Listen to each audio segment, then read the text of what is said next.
let's talk about something that's, well, absolutely central to everything we do, our mental well-being.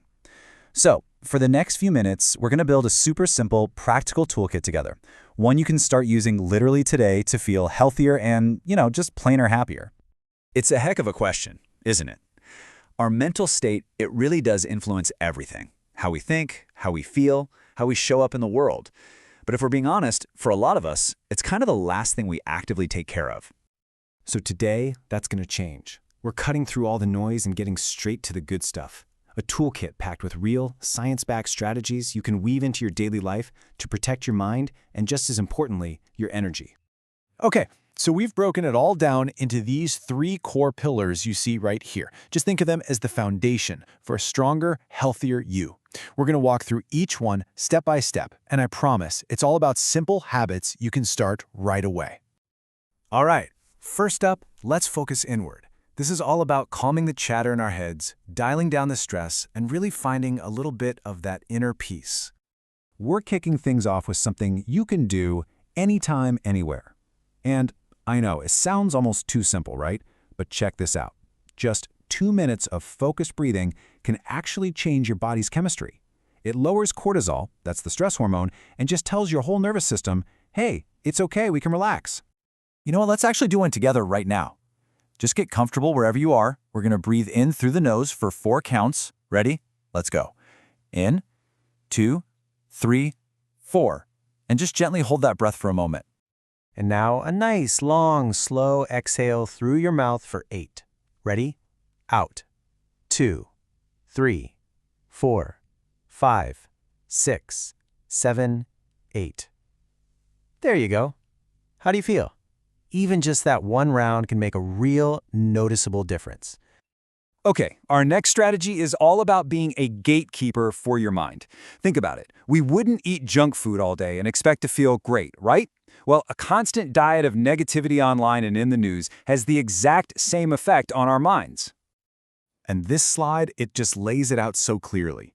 Think about your first few minutes in the morning. That mindless scrolling, it's so passive, and it just saps your energy before your day is even started. But what if you swapped it? Just 5 minutes of journaling or a little stretching. That's an intentional choice that actually gives you energy. It's such a simple trade, but the payoff is huge. All right, our third strategy is an absolute powerhouse for shifting your entire perspective. Look, practicing gratitude doesn't mean you have to ignore the tough stuff in life. Not at all.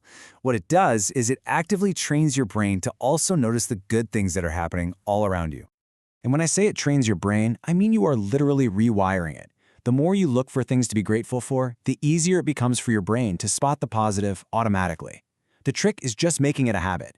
Like the tips here say, try jotting down 3 little things each night, or keep a gratitude jar. It's such a small effort for such a big mental shift. Now, let's move on to our second pillar, and it builds right on top of the first. Here's the thing. Your mind and your body, they're not 2 separate things. They are one deeply connected system. And honestly, fueling your body is one of the fastest ways to feel better mentally.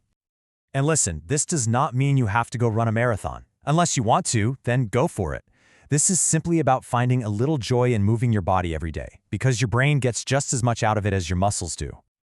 I just love this quote because it frames it so perfectly. Think of it like this. Every time you move, whether it's walking or dancing or stretching, your brain releases endorphins. Those are your body's own natural mood boosters. Seriously, even a quick 10-minute walk can be enough to totally clear your head. Okay, this next one is, and I mean this, absolutely non-negotiable for good mental health: sleep. It's when your brain actually cleans itself out, processes emotions, and recharges for the next day. Skimping on sleep is like trying to run your phone on 1% battery. It just doesn't work. You know that feeling when you're exhausted and everything just feels harder? That's because lack of sleep weakens your ability to manage your emotions, so anxiety and irritability just feel way more intense. The best thing you can do is create a little wind-down ritual. You have to signal to your brain that it's time to rest. So yeah, that means putting the screens away, dimming the lights, maybe having a warm cup of tea. And that brings us to our final pillar, which is all about strengthening our connections. Because at the end of the day, we're social creatures. Our sense of well-being is just fundamentally tangled up with our relationships with other people. Loneliness is such a huge energy drain. It can make us feel totally isolated and makes our own problems feel so much bigger than they are. The antidote? proactively reaching out and making those connections. The key here is to make it easy and to make it consistent. It doesn't have to be some big, complicated plan. Schedule a quick 15-minute coffee chat over video. Set a reminder on your phone to call someone you care about once a week. It's those small, steady efforts that really build that strong support network over time. Now, this might seem like an odd one for a section about connection, but it's crucial. Setting healthy boundaries is about protecting your own energy within your relationships. It is a profound act of self-care. I want you to think about it this way. Every single time you say no to something that drains you or doesn't respect your time, you are saying a huge, powerful yes to your own peace of mind. You can do it kindly, you can do it respectfully, but do it firmly. It really is all about respecting yourself. And our final strategy, this one might be the most courageous of all. So often, we think we have to carry all our worries and struggles by ourselves, in silence. But you know, sharing them is what makes them lighter. This quote just nails it. Whether it's with a professional therapist or just in a really open conversation with a friend you trust, saying things out loud releases their power over you. It takes them out of the dark corners of your mind and brings them into the light, where you can actually start to deal with them. So as we wrap up here, I think this is the most important thing to remember.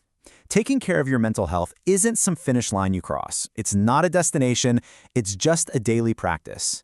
It's a series of small, kind choices you make for yourself day in and day out. So please, don't feel like you have to do all of these things at once. Just pick one. What is the one small thing you can do today to take care of your mind? Whatever you choose, just know that it's a really powerful step in the right direction. Thanks so much for taking this time for yourself today.